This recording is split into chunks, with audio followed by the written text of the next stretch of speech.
Hola a todos, Bezrat Hashem, día 30 de Shvat, continuamos con nuestro shiur de Halajá Yomit. Hoy día veremos Halajot Hoshem Mishpat y nos vamos a concentrar en el tema respecto al remate de bienes. Sucedió un caso donde se hizo un remate público de unos cuantos objetos y resulta que en algunos casos la persona que ganó el remate ofreciendo el precio más alto terminó pagando un precio superior al precio real que tiene su objeto si es que se lo hubiera vendido en condiciones de mercado normales.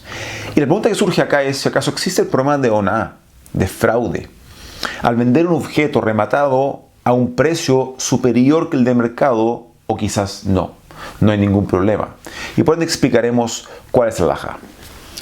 Akadosh Baruj Hu nos comandó en la Torah diciendo en el libro de Vaikra: "Vejitimkeru mimkar la'amiteja o kano miyan amiteja al tonu ish et achiv". Si es que le vendes algo a tu prójimo o compras algo de tu prójimo, no habrá fraude entre un hombre y su hermano. Y de aquí aprendemos que existe una prohibición de que exista un fraude en el precio del objeto que se le vende al prójimo. Esta prohibición se aplica ya sea que el vendedor le cobra al comprador un precio más alto del precio real que posee aquel objeto, caso en el cual es el vendedor quien pasa por la prohibición de ONA, o ya sea que el comprador le pagó al vendedor un precio más bajo del precio real del objeto, caso en el cual el comprador estaría pasando por la prohibición de ONA. Así lo Magan en Simán Resh Kav Zayin de Hoshem Mishpat Sif Aleph. Ahora, nuestros sabios fijaron tres tramos respecto a esta prohibición de ONA, de fraude monetario. El primer tramo es si es que la ONA es de un shtut, de un sexto del precio, que es 16,66%. La halajá establece que la venta, en un caso como este, no se anula, sigue en pie, pero sin embargo, quien pasó por la prohibición tiene que devolver el monto de la ONA. El segundo caso es si es que la ONA es menor a un shtut, es menor a un sexto del precio, menor a 16,66%, y la halajá establece acá que la venta no se anula, sigue en pie, y también quien se benefició de esto no está obligado en devolver el monto de diferencia. De todas formas, esto no quiere decir de que eso pueda ser lejatjila a priori, dado que existe una divergencia de opinión entre autores halágicas si acaso se puede hacer esto lejatjila, que es a priori o no. Y Magar Shanahuch en Seif Vav se quedó en la duda, habiendo autoridades halágicas contemporáneas que permiten y otras que lo prohíben. Y el tercer caso es si es que la ONA es superior a un shtut, superior a un sexto, a un 16,6%. La halajá establece que en un caso como este, la persona que sufrió la ONA, sufrió el fraude, posee la jurisdicción de anular la venta completamente. Así lo Magan en Seif Bet y Dalet. Hoy en día, donde la mayoría de los productos poseen un rango de precio aceptable, el cual normalmente es un precio comerciable, habiendo algunos que lo venden a un precio un poco más barato y otros que lo venden a un precio más alto, resulta que en un caso como este se incurre en la prohibición de ONA por parte del vendedor solamente si es que el precio cobrado del comprador fue un shtut sobre el precio más caro de ese objeto. Y por parte del comprador se pasaría por la prohibición si es que el precio pagado fue un shtut por debajo del precio más barato que hay en el mercado, así de la Hot Mishpat. Ahora es importante saber que esta prohibición de ONA se aplica incluso si es que ambas partes pactaron antes de la compra-venta que no podrán demandar el uno al otro la ONA en caso de que exista.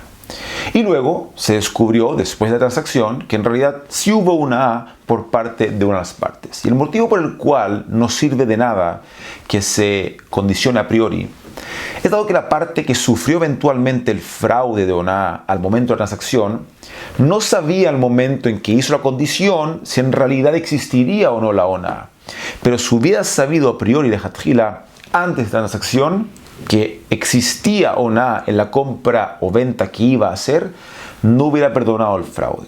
Sin embargo, si es que a priori ya sabía del monto de ONA que iba a haber en la transacción e igual así perdonó el fraude, a sabiendas de que el precio que iba a pagar por el objeto era lejano del precio de mercado, en ese caso no existe la prohibición de ONA y todo está en pie. Así lo Magan en Sif Kaf Alef. Por ende, volviendo al caso de nuestra pregunta respecto al remate. Hay quienes escribieron que también en el caso de un remate público existe la prohibición de ONA. Así lo trae el Shut Shuat Shai, entre otros. Sin embargo, Muchas otras autoridades halajicas contemporáneas escribieron unos cuantos motivos por el cual no existe problema de oná al tratarse de un remate público, siendo los principales motivos los siguientes.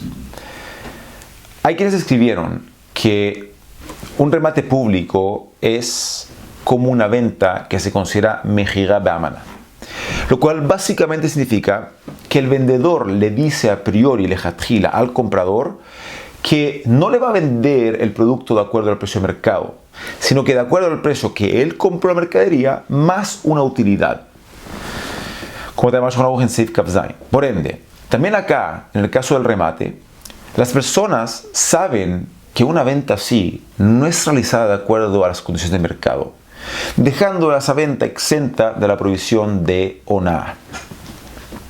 Así todo el Shut Sholem Ashiv, el Erech Lechem, entre otros. Ahora, hay quienes escribieron que por el hecho de que el vendedor da un precio estimado al comienzo del remate y luego los compradores comienzan a agregar sobre ese precio que él dio, resulta que se considera como si el comprador haya dicho: yo sé que el precio del objeto es X, pero igual así estoy dispuesto a pagar Y o Z por él, aunque sea un precio superior. Y esto es Magan en Sif Kaf Aleph. De todas formas, esto es siempre y cuando el precio estimado que se entregó al comienzo del remate sea acorde al precio real del objeto.